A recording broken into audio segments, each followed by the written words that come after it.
Alô, Arani, amigo. Tudo bem? Essa entrevista é com o arquiteto gaúcho Luiz Henrique. Ele é membro da comunidade Bahá'í. Bom dia, Luiz Henrique. Bom dia.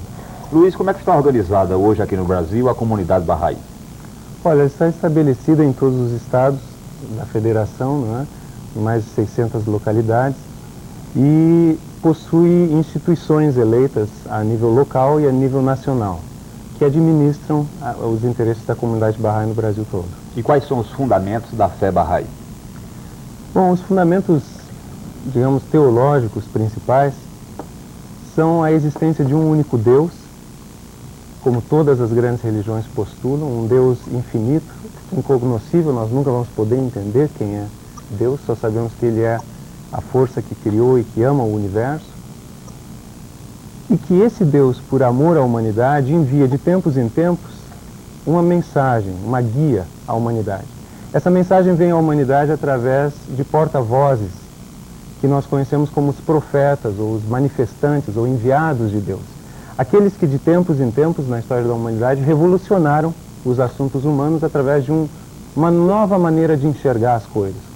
Como Krishna, como Zoroastro, como Buda, como Cristo, como Moisés, como Maomé, e no século passado como Bado e Baha'u'lláh, o fundador da fé Bahá'í.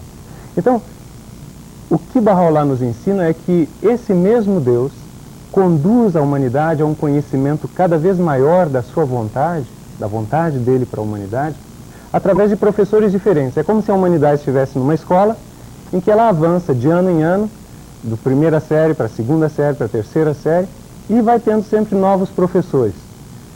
É claro que o amor ao professor não deve impedir a criança ou a humanidade de aceitar o novo professor e avançar assim no conhecimento. A isso, Baha'u'lláh chama de revelação progressiva. Então, por essa razão, os Bahá'ís têm um amor e um respeito fundamental, essencial, por todas as religiões mundiais.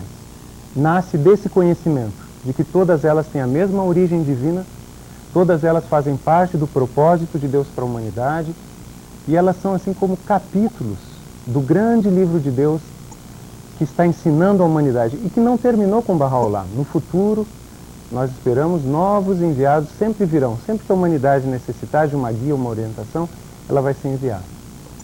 Luiz Henrique, atualmente se fala muito na nova ordem mundial. Na visão do movimento Bahá'í, como se dará essa nova ordem? Olha, nós acreditamos que estamos nas vésperas de uma grande transformação mundial. Nós, se fizermos uma análise da situação global, nós vamos ver que realmente ela está composta de crises nas mais diversas esferas, econômica, social, política. Essas crises, no entendimento Bahá'í, são dores de parto. São assim como as dores de parto antes do nascimento de uma criança. Elas não indicam o fim do mundo, digamos assim. Muitas pessoas falam sobre o fim do mundo, sobre a era de Aquário, sobre o novo milênio, mas a gente deve sempre lembrar que o fim da semana é apenas o começo de outra semana. Assim também, o fim do mundo, como é falado nas religiões, é o fim de um tipo de mundo, de um tipo de civilização, e o começo de outro. Baha'u'lláh, no século passado, enquanto estava aprisionado, ele disse que a humanidade chegou agora nesse estágio de maturidade, ou pré-maturidade. A humanidade estaria saindo da sua infância, da sua adolescência coletiva, e entrando num período de maturidade. Nesse período de maturidade, a grande característica é a paz universal, a paz mundial, conseguida através de uma unidade mundial. Então, dentro dos ensinamentos de Baha'u'lláh, há uma série de instrumentos e de princípios sociais e espirituais que nos orientam como alcançar isso. Mas, de uma maneira resumida, nós podemos dizer que a estrutura da Organização das Nações Unidas deveria sofrer uma remodelação radical, de modo que as nações do planeta se tornassem estados federativos de uma só pátria, que é a Terra. E como estados federativos de uma só pátria, todas as nações abririam mão de uma parte da sua soberania, por exemplo, o direito de fazer a guerra. E haveria um pacto universal de que qualquer nação que se levantasse com armas contra a outra, todas unidas se levantariam para impedir essa nação e até acabar com esse governo. Essa é a estrutura de nova ordem mundial que Baha'u'lláh estabelece como essencial para que todos os outros problemas humanos sejam resolvidos. O problema essencial que hoje nós enfrentamos no mundo é a falta de unidade. No momento que a unidade mundial for estabelecida e reconhecida, e todos os povos do mundo puderem dispor do planeta como uma pátria-mãe coletiva de todos, e a guerra for realmente uma coisa eliminada da experiência humana, nós vamos ter outra civilização. E essa nova civilização é que Baha'u'lláh chama de uma nova ordem mundial. Luiz Henrique, quais são os pontos de convergência que existem entre a fé Bahá'í e as religiões tradicionais? Bom, são inúmeros. A crença em um Deus bondoso e criador é a principal de todas. A crença de que o amor é o principal instrumento de qualquer melhoria, de qualquer transformação é outra. Todas as religiões procedentes de Deus sempre ensinaram o amor e a tolerância como armas para a construção de um mundo novo. E não poderia deixar de ser assim agora. Só que o amor, como todas as coisas, ele tem níveis de manifestação. Nós podemos ter o amor à nossa família e, por causa do amor à nossa família, odiar a família do nosso vizinho. Ou nós podemos ter amor à nossa raça e, por causa disso, atacar pessoas de outra raça. Ou ter amor à nossa pátria e, por isso, atacar outras pátrias e assim por diante. Na verdade, o grande amor que hoje é necessário é o amor universal. É o único amor digno do século XX, de um século que alcançou aquilo que McLuhan dizia, uma aldeia global. Nós realmente hoje vivemos numa aldeia global e o nosso amor, a nossa visão tem que ser de âmbito universal, não pode ser mais restrita a nós mesmos. Nós temos que perceber que o nosso bem individual, como indivíduos e como nações, só vai acontecer quando o bem coletivo da humanidade for atingido.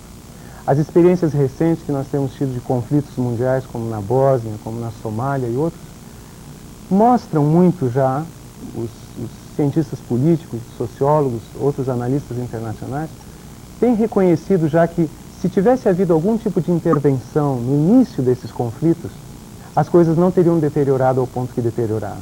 E é justamente o que Baha'u'lláh postula. Mas não uma intervenção por alguém que se arvore à polícia internacional, mas sim por um grupo de nações que coletivamente tomaram a decisão de que a paz é o caminho mais necessário.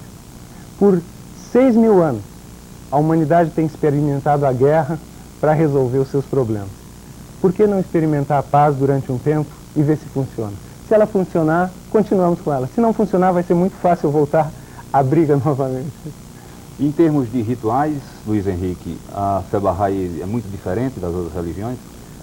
Olha, um tanto, porque não existem rituais criados pelos homens na fé. Basicamente, não existem rituais dentro da fé Bahá'í. Cada Bahá'í desenvolve a sua vida espiritual através da oração diária, a meditação diária é prescrita também, a avaliação do seu caráter, e através da oração e da meditação e de um jejum anual, nós acreditamos que a vida espiritual pode ir progredindo. Esse crescimento, esse progresso se dá sempre, inequivocamente, com a reflexão sobre os nossos próprios atos e a tentativa de melhorar de uma próxima vez. Nós sempre temos uma oportunidade de corrigir aquilo que nós fizemos de errado, desde que haja uma análise sincera perante nós e perante Deus e um arrependimento sincero.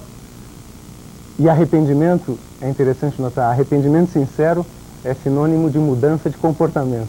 Não adianta um arrependimento que não mude o comportamento.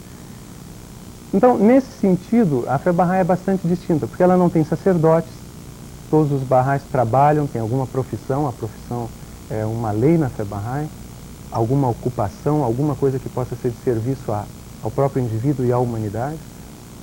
E não existem, então, líderes que pessoalmente guiem a comunidade. Existem instituições que são eleitas por voto secreto, tem propagandas eleitorais, onde todos são candidatos e todos são eleitores, com mais de 21 anos. E essas instituições coordenam, então, a vida da comunidade Bahá'í. E a vida da comunidade é toda, então, guiada por consultas coletivas. Baha'u'lláh estabeleceu que a forma de tomada de decisões nesse estágio de maturidade humana é através do colegiado.